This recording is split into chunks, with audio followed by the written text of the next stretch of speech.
வணக்கங்க. பழைய படத்துல எல்லாம் பார்த்திருப்போம், யாராச்சும் சாபம் விட்டாங்க அப்படின்னா 7 ஜென்மத்துக்கும் தொடரும்னு சொல்லுவாங்க. அது சாத்தியமா? 7 தலைமுறைக்கு முன்ன இருந்தவங்களோட பேரு கூட நமக்கு தெரியாது. அப்புறம் எப்படி சாபம் தொடரும்? நம்ம என்ன பண்ணணும் பண்ணக்கூடாது அப்படின்னு முடிவு பண்றது நம்மளோட மூளை அப்படின்னு சொன்னாலும் உண்மையிலேயே முடிவு பண்றது நம்மளோட டிஎன்ஏங்க. இந்த டிஎன்ஏல இருந்து சுரக்கப்படுற திரவங்கள் தான் நம்ம என்ன பண்ணணும் அப்படிங்கறத முடிவு பண்ணுதுங்க. இந்த திரவங்களோட சுரக்கும் தன்மை நம்ம என்ன பார்க்கிறோம், கேட்கிறோம், செய்யறோம் அப்படிங்கறத பொறுத்து தான் இருக்கும்னு சொல்லலாங்க. ஒரு வேலையை நம்ம திரும்ப திரும்ப யோசிக்கிறோம், எப்பயுமே பண்றோம் அப்படின்னா அது நம்ம பழக்கமாவே ஆயிடுங்க. அந்த பழக்கம் நம்ம டிஎன்ஏல பதிஞ்சிடுங்க. அதாவது நமக்கே தெரியாம அதை தினமும் செய்ய ஆரம்பிச்சிடுவோம். இதனாலதான் சொல்வாங்க, நீ எதுவாக ஆக நினைக்கிறாயோ அதுவாகவே ஆகிறாய் அப்படின்னு. புரியுற மாதிரி சொல்லணும் அப்படின்னா நல்ல விஷயமோ இல்ல கெட்ட விஷயமோ அதை நம்ம தொடர்ந்து செய்யறதால நம்ம டிஎன்ஏல அது பதிஞ்சிட்டே வருங்க. உயிரியல் படி ஆண்களோட விந்துல இருக்கிற நியூக்ளியஸ் பெண்ணோட கருமுட்டையில இருக்கிற நியூக்ளியஸ் கூட சேர்றதால தான் நம்ம உருவாகிறோங்க. அதாவது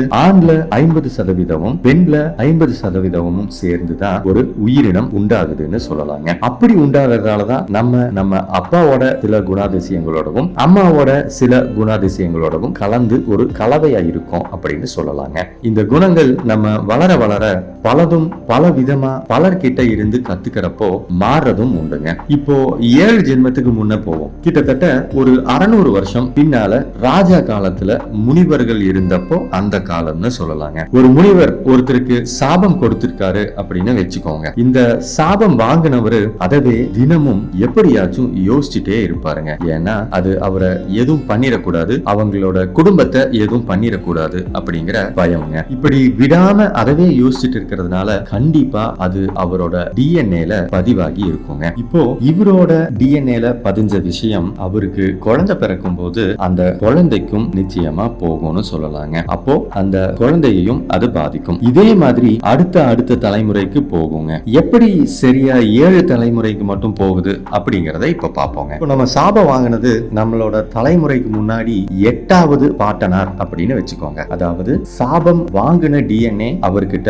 100% இருக்கு. இப்போ அவருக்கு ஒரு பையனோ பொண்ணோ பிறக்கும் போது இவர்கிட்ட இருந்து 50% அந்த 7வது தலைமுறைக்கு போகுங்க. ஏன்னா விதிப்படி இவர்கிட்ட இருந்து 50%, அவரோட மனைவி கிட்ட இருந்து 50% போச்சு அப்படின்னா தான் அவங்களுக்கு ஒரு குழந்தை பிறக்கும். 6வது தலைமுறையில சாபம் வாங்கினவங்களோட டிஎன்ஏ 25% இருக்குங்க. 5வது தலைமுறையில 12.5% இருக்குங்க. 4வதுல 6.25% இருக்கும். 3வதுல 3.12% இருக்கும். 2வது தலைமுறையில 1.6% இருக்கும். நமக்கு முன்னால இருந்த 1வது தலைமுறையில 0.6% சாபம் வாங்கினவங்களோட டிஎன்ஏ இருக்கும். நமக்கு 0.3% தான் இருக்குங்க. அடுத்த தலைமுறையில கம்மி ஆயிட்டே வர்றத பார்த்திருப்போம். இந்த மாதிரி கண்டிப்பா வந்தே ஆகணும்னு கிடையாதுங்க. ஜெனடிக்ஸ் படிச்சா புரியுங்க. அப்போ 7 தலைமுறைக்கு அப்புறமா வர்ற ஒருத்தவங்க கிட்ட அந்த சாபம் வாங்கினவங்களோட டிஎன்ஏ ரொம்ப கம்மியான அளவுல தான் இருக்கும் அப்படின்னு சொல்லலாங்க. அப்போ அந்த சாபம் இவங்களை பாதிக்கிறதுக்கு வாய்ப்பு இல்லைங்க. சாபம் அப்படிங்கறத நம்ம ஒரு எடுத்துக்காட்டா சொன்னோம் அப்படின்னாலும் நம்ம பழகிற பழக்கம் தான் நம்மளோட அடுத்த 7 தலைமுறைய பாதிக்குங்க. அந்த பாதிப்பு நல்லதாவும் இருக்கலாம், கெட்டதாவும் இருக்கலாங்க. இந்த ஜெனடிக்ஸ் படிப்பெல்லாம் 20ஆம் நூற்றாண்டுல தான் வந்துச்சுங்க. ஆனா நம்ம ஆளுக இந்த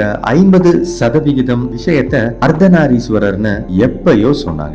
விதை ஒண்ணு போட்டா சொரை ஒண்ணா முளைக்கும் அப்படின்னு பெத்தவங்கள மாதிரியே தான் பிள்ளைகளும் இருப்பாங்க அப்படின்னு சொன்னாங்க. இப்போ நம்ம வீடியோவோட தலைப்பை படிச்சு பாருங்க, புரியும். கடைசியா ஒன்னே ஒண்ணு சொல்றேன், ஞாபகம் வச்சுக்கோங்க. நீங்க ஒரு விஷயத்த 20 வயசுல கத்துக்கிறீங்க அப்படின்னா அது நல்ல விஷயமா இருக்கலாம், இல்ல கெட்ட விஷயமா இருக்கலாம். டிஎன்ஏல பதிஞ்ச அந்த விஷயத்த உங்களோட பசங்களுக்கு பிறக்கிறதுக்கு முன்னாடியேவும் நீங்க ஊட்டி கொடுத்துடுறீங்க. அப்போ நம்ம 20 வயசுல பழகின பழக்கம் அவங்க பிறக்கும் போதே கூடவே வரும் அப்படிங்கறத மட்டும் தெரிஞ்சுக்கோங்க. அப்போ நம்மள என்ன பாடுபடுத்துவாங்க அப்படிங்கறதையும் புரிஞ்சு நடந்துக்கோங்க, தெரிஞ்சு நடந்துக்கோங்க. ஏதாச்சும் சந்தேகம் அப்படின்னா தயங்காம கருத்து பெட்டகத்துல கேளுங்க, கண்டிப்பா பதில் சொல்றேன். எனக்கான உங்களோட நேரத்திற்கு நன்றிங்க. இப்படிக்கு என்றும் அன்புடன் நான் உங்கள் சாணக்கியன்.